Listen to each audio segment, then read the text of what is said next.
વડોદરામાં 7 ફેબ્રુઆરીના રોજ 9 વર્ષના બાળકનું અપહરણ થયું, જેમાં બાળકના પરિવારજનોની ફરિયાદના આધારે Vadodara crime branch, PCB zone 3, LCB અને માંજલપુર પોલીસ સ્ટેશનની ટીમે એક ટીમ બનાવી અને પોલીસે 200 જેટલા સીસીટીવી કેમેરા ચેક કરી અપહરણકર્તાને શોધીને બાળકને સહી સલામત પરિવારને પરત સોંપ્યું છે।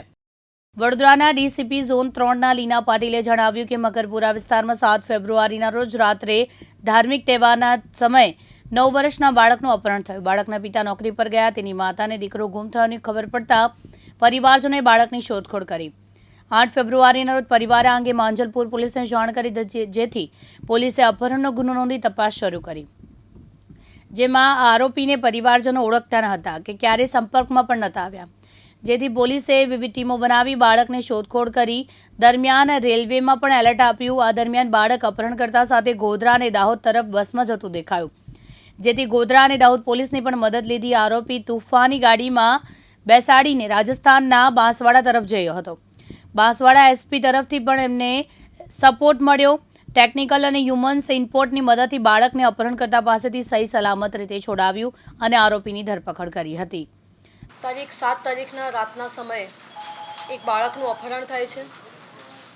એ દિવસે કોઈ એક ધાર્મિક તહેવારની જે નાઇટ હોય છે એમાં બાળક રમતું હોય છે અને ત્યાંથી એનું અપહરણ થાય છે।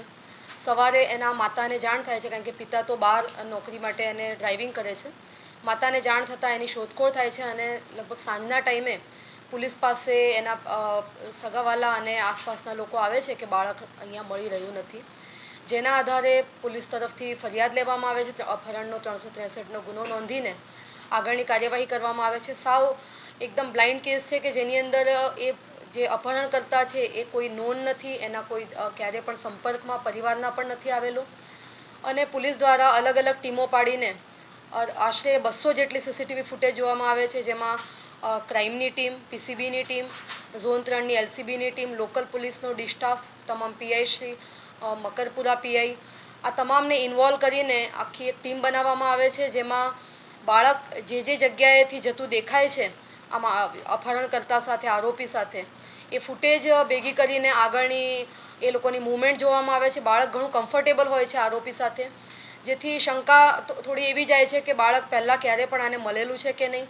એટલે અપહરણકર્તા છે એની પણ બેક હિસ્ટ્રી માટેની તપાસ શરૂ કરવામાં આવે છે, પરંતુ એ ક્યાંય પણ આ વિસ્તારમાં નોંધ હોતા નથી, જેથી આખી રાત દરમિયાન પોલીસની ટીમો દ્વારા લાગીને બસ સ્ટેન્ડના, રેલવે સ્ટેશનના, અલગ અલગ રેલવેમાં પણ એલર્ટ આપવામાં આવે છે અને સીસીટીવી ફૂટેજ ચેક કરતાં બાળક ગોધરા પંચમહાલ તરફ, દાહોદ તરફ જતું બસમાં બેઠેલું દેખાય છે અપહરણકર્તા સાથે।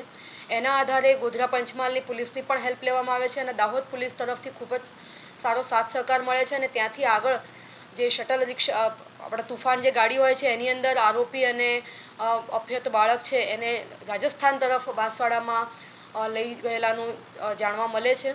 બાંસવાડા એસપી તરફથી પણ ખૂબ સારો સાથ સહકાર મળે છે અને ત્યાં અમારી પાસે ટેકનિકલ ઇનપુટ અને હ્યુમન ઇનપુટથી આ બાળકને અપહરણકાર પાસેથી સહી સલામત છોડી લેવામાં આવેલ છે અને આજે સાવ જ બ્લાઇન્ડ કેસ હતો કે જેમાં કોઈ પણ જાતની લિંક નથી, એના આધારે આ કેસ ડિટેક્ટ થયેલો છે। અત્યારે પ્રાઇમરી જે જાણવા મળ્યું છે એ પ્રમાણે જે આરોપી છે એનું 1 વર્ષનું બાળક થોડા સમય પહેલાં ગુજરી ગયું છે, એની પત્ની એને છોડીને જતી રહી છે।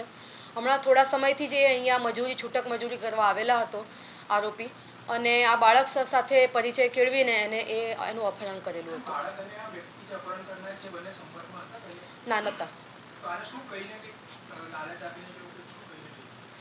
બાળક ત્યાં રમતું હતું અને એ રમતા રમતા આગળ નીકળી ગયું। એણે એવું કીધું કે હું રસ્તો ભૂલી ગયો છું, એટલે આ જે આરોપી છે એણે એવું કીધું હું તને બિરયાની ખવડાવીશ, આમ પણ એકલો તો હતો જ, અને એમ કરીને બિરયાનીની લાલચ આપીને એને અપહરણ કરેલું છે।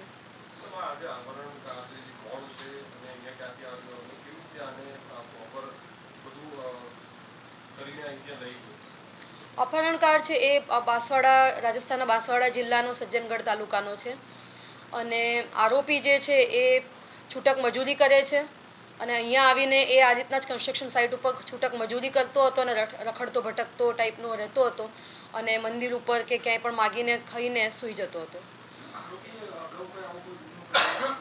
અત્યાર સુધી કોઈ એવું રેકોર્ડ ઉપર નથી। વિજય ચૌહાણ, દિવ્યાંગ ન્યૂઝ, વડોદરા।